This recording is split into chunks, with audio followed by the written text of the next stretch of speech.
We are going to speak English now. Yeah? Everybody is okay? Okay. Yay! Bon. Je vais vous faire une petite confidence d'abord. C'est Clément qui m'a demandé de venir ici parce que c'est un copain d'un de mes garçons, ce qui m'a beaucoup touché. Donc j'ai envoyé le mail à tous mes garçons qui m'ont dit qu'ils viendraient peut-être un jour, mais que le paternel avait qu'à commencer. Voilà. Je suis également touché parce qu'il y a 2 autres personnes qui connaissent un de mes fistons. Voilà, et je trouve ça beau. Donc voilà ce que je voulais vous dire. J'ai préparé plein de choses dans ma tête et je ne vais pas lire parce que je vais vous donner envie d'embarquer avec moi à bord, puisque le thème c'est l'aventure. Et moi je suis un marin et j'aime embarquer. Et je vais essayer de vous raconter ce que j'ai essayé de faire, tout simplement, et ce que j'essaye de faire. Donc ça sera, j'espère, pas trop au long cours. Au fond, ce que je demande au Seigneur, c'est que, voilà, il touche votre cœur. Pas moi, lui. Et que, quelque part, vous puissiez aussi gonfler vos propres voiles et que vous m'aidiez à gonfler la voile de mes 10 prochaines années. Je dis de mes 10 ou de mes 20. Voilà. Je commencerai par une première chose. Je ne connais pas Marie Curie, je n'ai pas d'affection particulière pour elle, mais il y a quelque chose qui me touche. Elle dit la chose suivante: je vaux ce que je veux. Donc, qu'est-ce que vous voulez valoir? Qu'est-ce que vous avez décidé de valoir? Et ça, je pense que c'est extrêmement important dans sa tête de définir ce qu'on veut.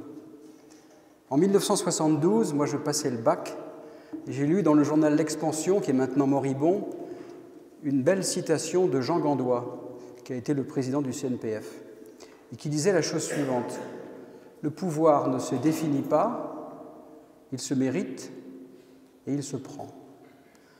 Donc je traduirais: l'aventure ne se définit pas, elle se mérite et elle se prend.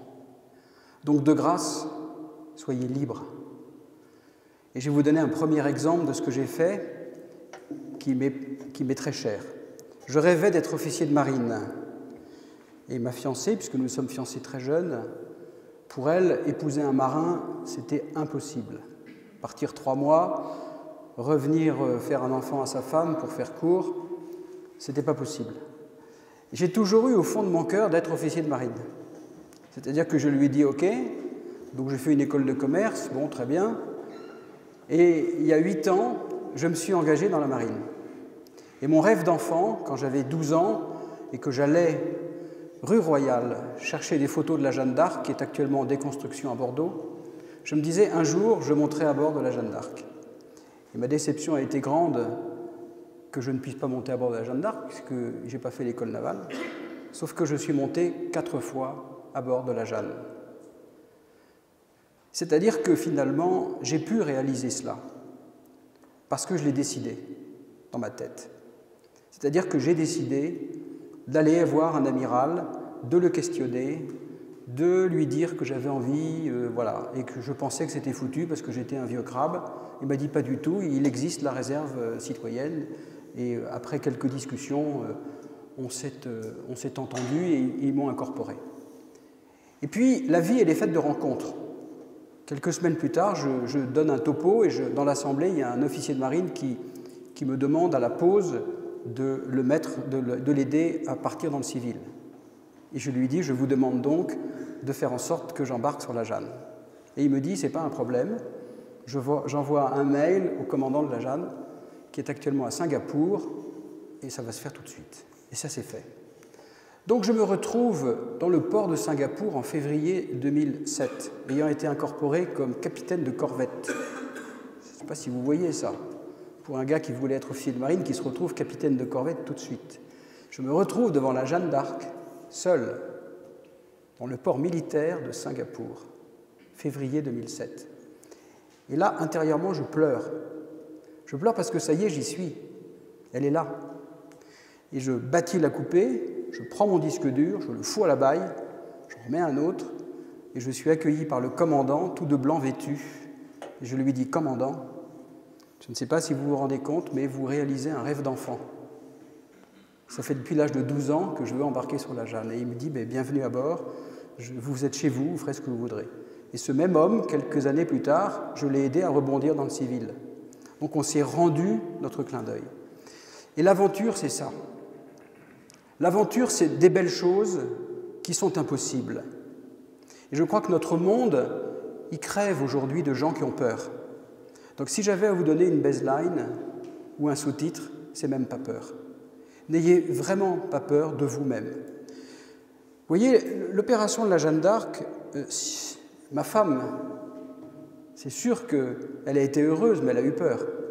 Ma belle-mère a trouvé ça très risqué. Et j'ai un oncle qui m'a dit, vas-y, c'est formidable, parce que les souvenirs, c'est toi qui les auras, pas eux. Bon, et je suis parti. Côté employeur, il y avait tout pour ne pas partir. Tout. Rien ne fonctionnait. Donc, ce que je veux dire par là, c'est que l'aventure, et l'aventure de nous, des mecs, c'est important de se dire que c'est possible. C'est possible. Mon rêve, je l'ai réalisé. J'ai embarqué sur plein de bateaux de la Marine nationale, comme un vrai marin. Ça y est, j'étais au bout de mon rêve. Et ma femme a été heureuse de ça. Bon, voilà. J'aurais très bien pu ne rien faire, ne rien dire, etc. Ce que j'exerce, c'est, voilà, vous savez, les 3 petits machins, ne rien faire, ne rien dire, ne revoir. Donc faites, voyez et entreprenez. Ça, c'est un premier exemple. Le deuxième exemple, c'est l'aventure du mariage.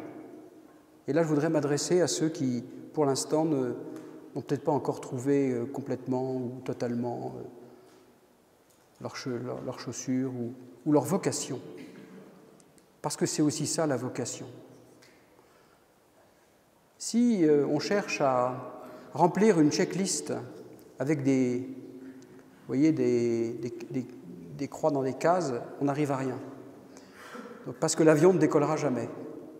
Donc faites confiance. Et faites confiance à vous-même. Je crois que ce qui est très important, c'est faire un acte de liberté. Et donc je vous parlerai de l'aventure de la liberté.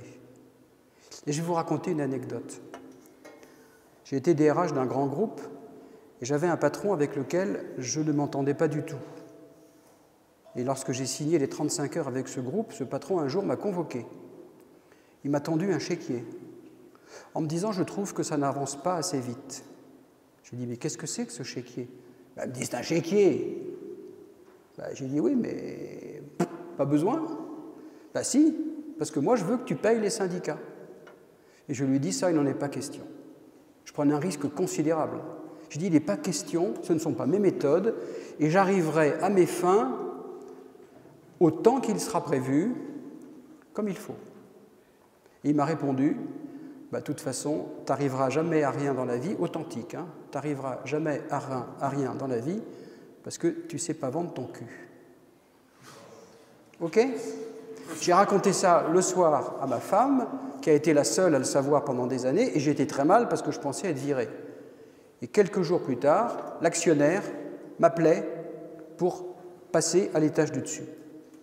Bon, je ne dis pas que ça marche à tous les coups, mais qu'est-ce qui est important? C'est dans l'aventure, c'est d'être capable aussi, par rapport à soi-même, par rapport à son environnement, d'être capable de se tenir droit dans ses bottes. Bon. Et troisièmement ou quatrièmement, parce que j'essaye d'être à peu près cohérent, c'est nous devons être des entraîneurs.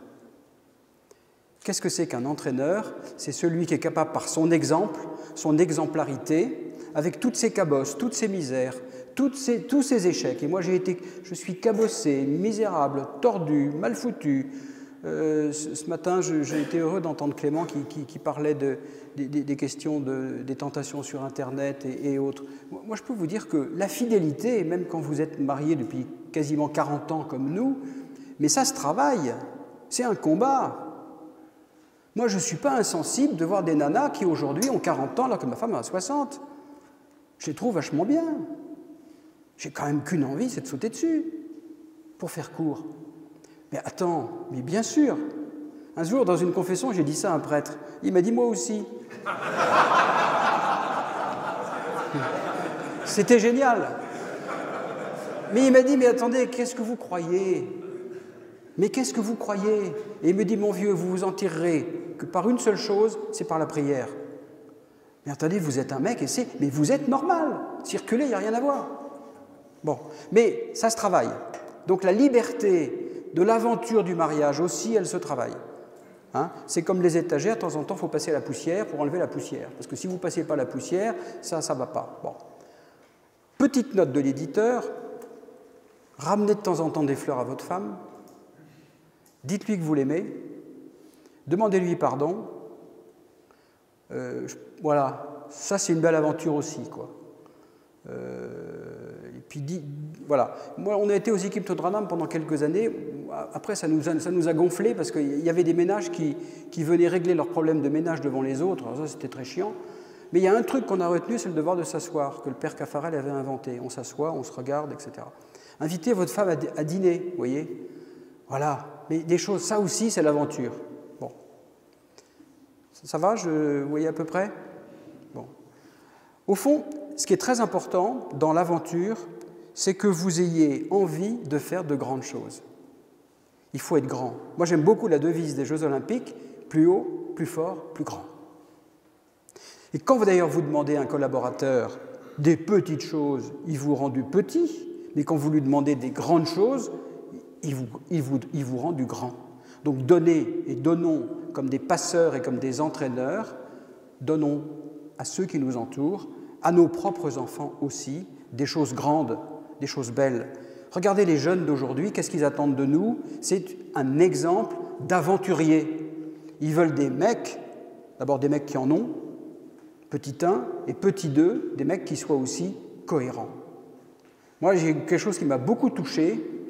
Ma femme, on faisait beaucoup de cantines dans les bahuts avec nos enfants et voilà, il y avait un très bon copain d'un de nos enfants qui s'est marié il y a quelques années. Et il nous a écrit une lettre absolument délicieuse. Il nous a dit, voilà, moi, si je me suis marié, c'est grâce à vous. Parce que je vous ai vus ensemble. Bon, alors, bien sûr que de temps en temps, quand même, ça frotte, hein, ça frictionne, etc. Mais voilà, c'était pour nous le plus beau témoignage, quoi. Voilà, moi je vous ai vu, on l'avait invité chez nous, etc.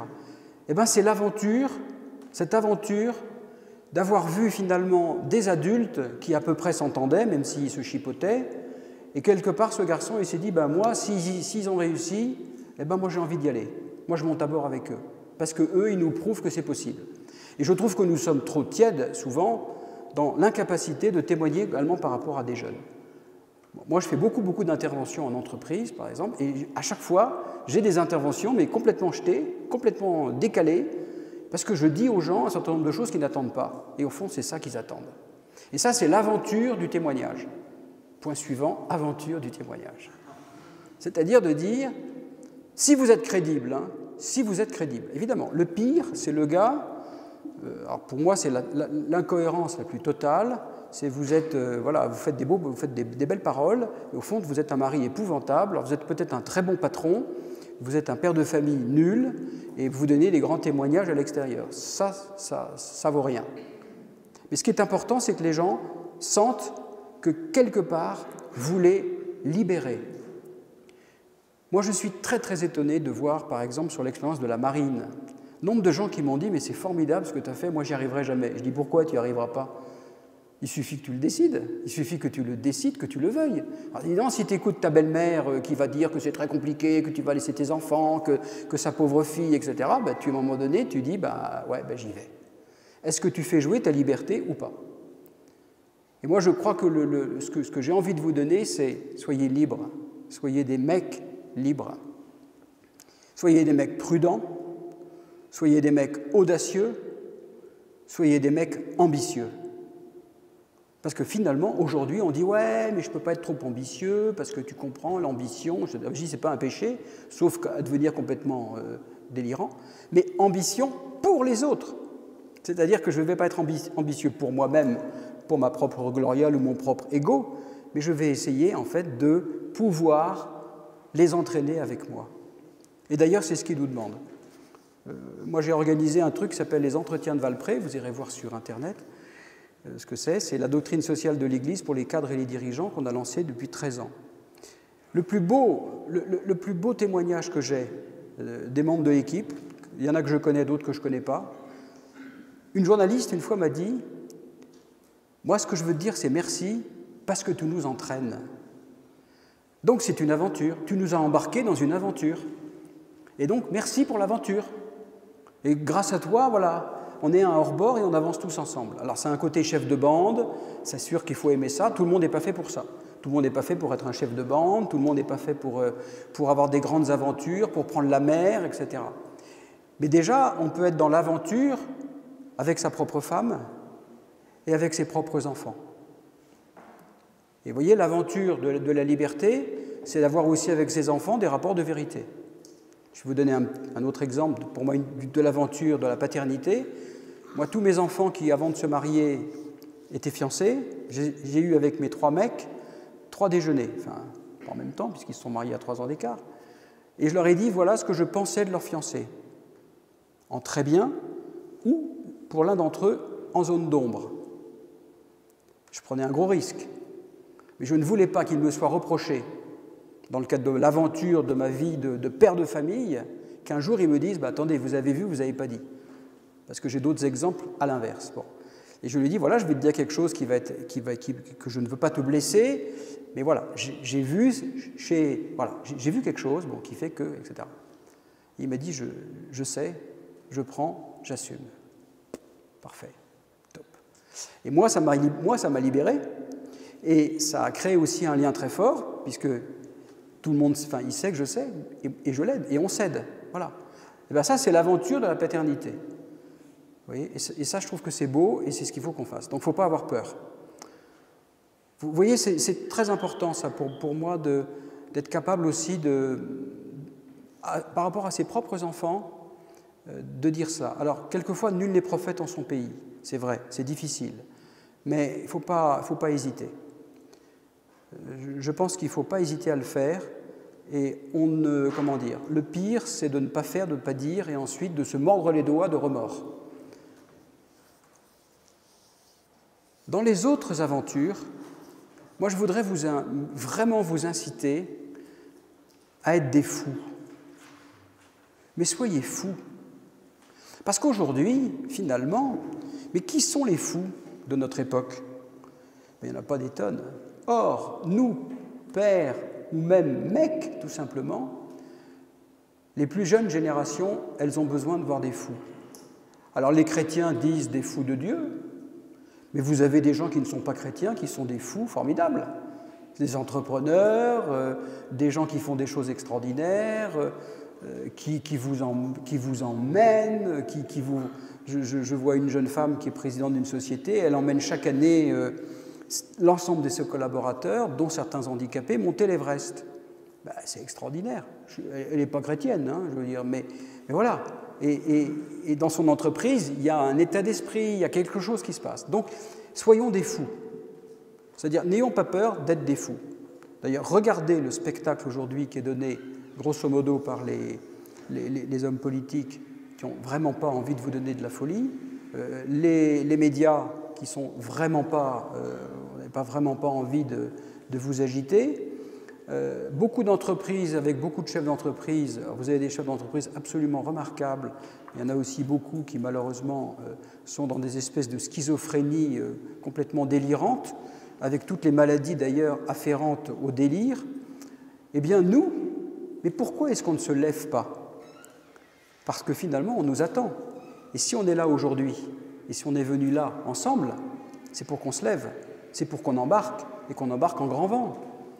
Et ça, à un moment donné, je pense qu'il faut qu'on soit plusieurs à le faire. C'est-à-dire que seul, on ne peut rien faire. Le fameux proverbe africain que j'ai entendu de la part de mon cher Dominique, hein, tout seul, on va vite, mais ensemble, on va loin.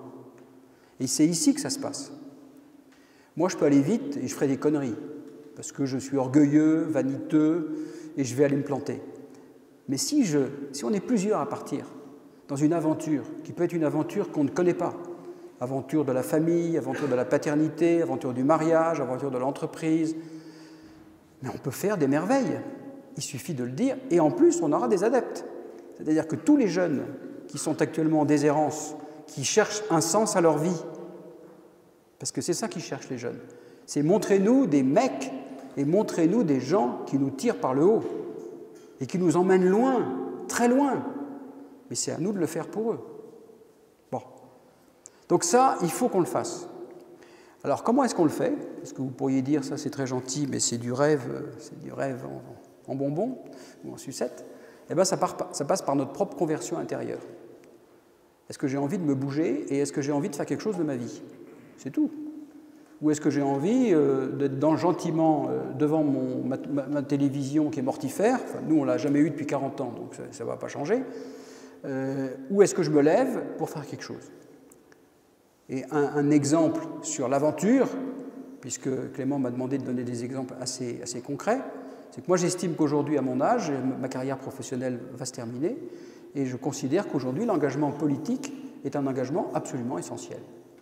Et à ma grande surprise, à ma très très grande surprise, je me lance là-dedans à corps perdu, et comme disait tout à l'heure Arnaud, dans la joie, parce que la joie est un critère. Si vraiment j'y vais parce que je porte avec un sac de cendres sur la tête l'engagement politique, d'aller au combat de la politique, il ne faut pas y aller. Bon. Eh bien voilà, l'aventure aujourd'hui, c'est de s'engager. Et c'est de s'engager en politique.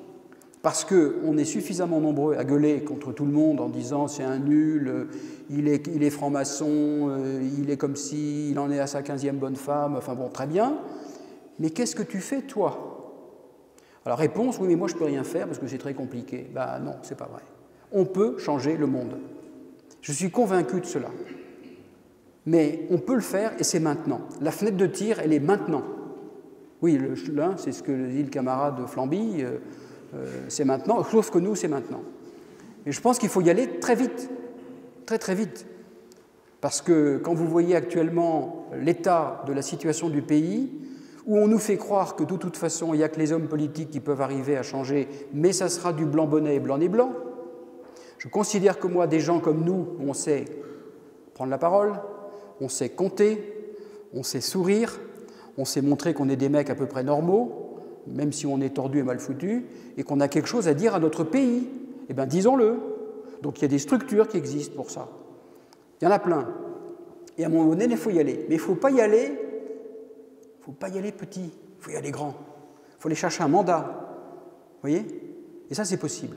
Parce que moi, je considère que là, il y a une urgence pour notre pays. Et nous, chrétiens, en plus, on est attendus. On est attendus. Parce que quand on est chrétien et quand on est convaincu, même si on est, je le répète, faible, pauvre, insuffisant, vaniteux, orgueilleux, voilà, qu'on se la pète quelquefois, en tout cas moi le premier, eh bien je pense qu'on rendra un grand service. Donc, ici, on est très peu nombreux, mais on est très nombreux, très nombreux. Et nous tous, là, dans notre engagement, on peut faire une aventure qui est l'aventure du changement. Je suis convaincu de cela, y compris dans nos entreprises.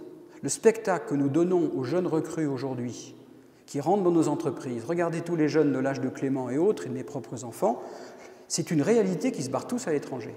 Tous. Ils ne veulent pas rester dans ce pays qui est un pays avec lequel ils estiment qu'il n'y a plus rien à foutre. Sauf de revenir chez belle-maman à Carnac pour passer un mois et demi de vacances. C'est pas assez. Donc on ne peut pas laisser faire ça. Et notre aventure, c'est de participer là où nous sommes placés, dans le domaine politique, dans nos entreprises, pour faire bouger les lignes. Ça, c'est notre devoir d'État. Alors ça, c'est un mot qu'on n'entend plus, le devoir d'État. On dit, qu'est-ce que c'est que ce truc de ringard? C'est encore des machins de réac qui se baladent dans le naine bleu dans les manifs pour tous. Ben non, c'est pas réac de dire ça. Le devoir d'État, c'est le devoir de s'engager. Alors, tout le monde n'est pas fait pour s'engager en politique.